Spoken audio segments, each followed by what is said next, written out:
الكبيدات ديالي السلو ديالنا بعد ما صاوبته جا على هذا الشكل هذا. كنتمنى ينال الاعجاب ديالكم. شوفوا كيفاش جا القوام ديالو.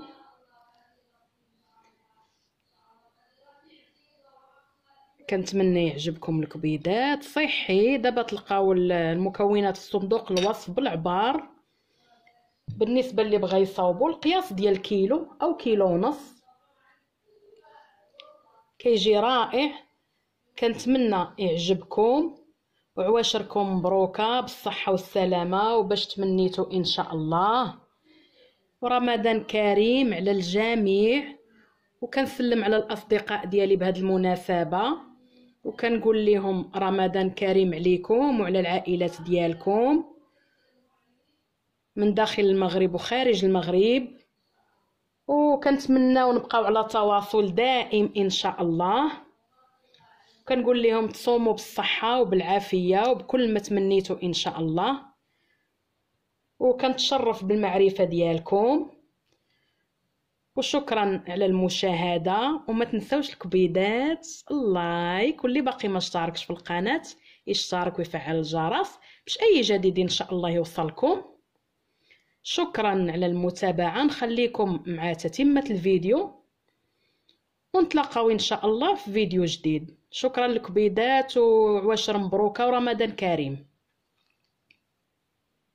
السلام عليكم احبابي. السلام عليكم الكبيدات ديالي. كي دايرين؟ لاباس عليكم؟ صحيحتكم مزيانه؟ عواشر مبروكه بالصحه والسلامه ورمضان كريم. الله يدخلو علينا وعليكم بالصحه والسلامه والخير ونصوموه ان شاء الله بخير وبكامل الصحه والعافيه يا رب. كبيدات غادي نخلط سلو او الصفوف كل منطقه وباش كيسميو.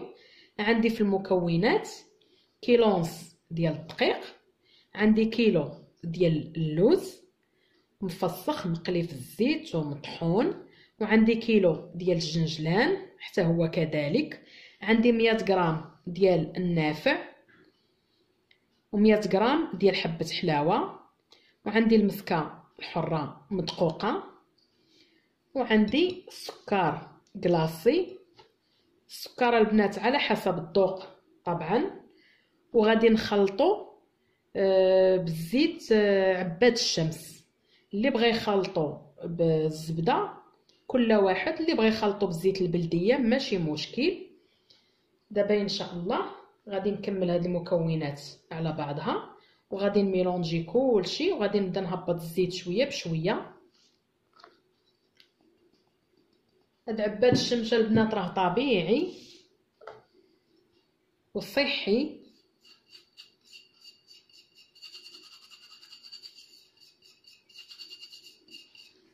كيبقى داكشي على حسب كل واحد باش حب يخلط الصفوف ديالو.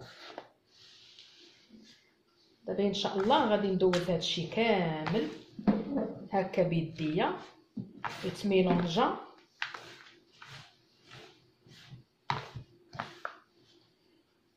وهاد التكتلات البنات حاولوا تضربوها بيديكم فحال هكا باش كلشي يتخلط مزيان مع بعضياتو. غتلقاو المكونات في صندوق الوصف بالعبار.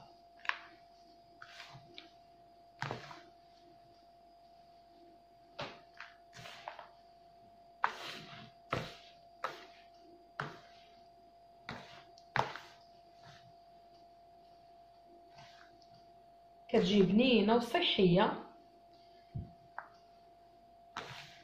بالنسبه للوز البنات ما طحنتوش كله حتى ولا غبره، خليته شويه مهرمش كيعطي واحد ملي كتبداو تاكلوا فيها كيعطي واحد القرمشه.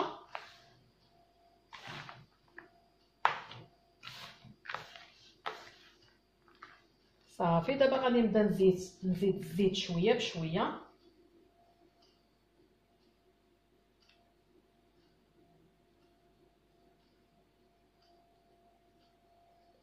وانا كنخلط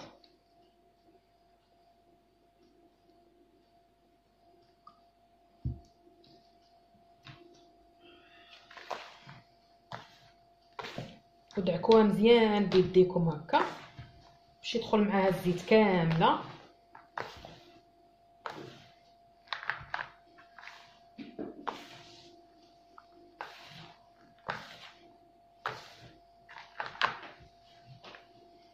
بالنسبه للوز البنات ملي تبغيو تقليوه في الزيت ديروه على الزيت بارده، حيت الا درتوه على الزيت سخونه غادي يتحمر اكثر من القياس.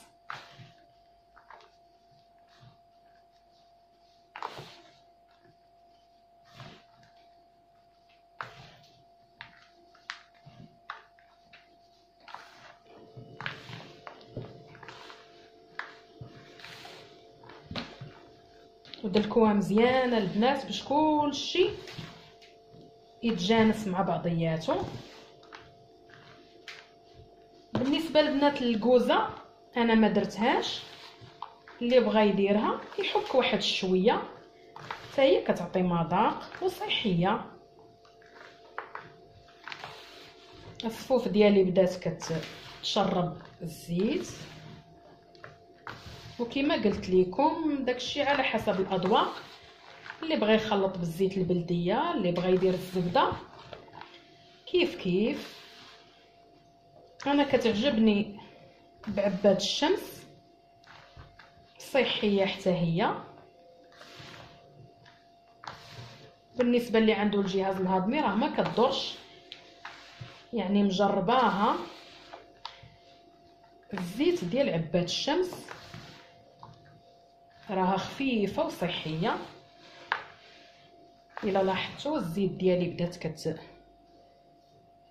كتعجن،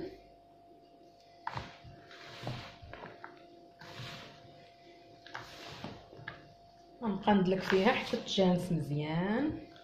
خليت حبيبات تاع اللوز صحاح،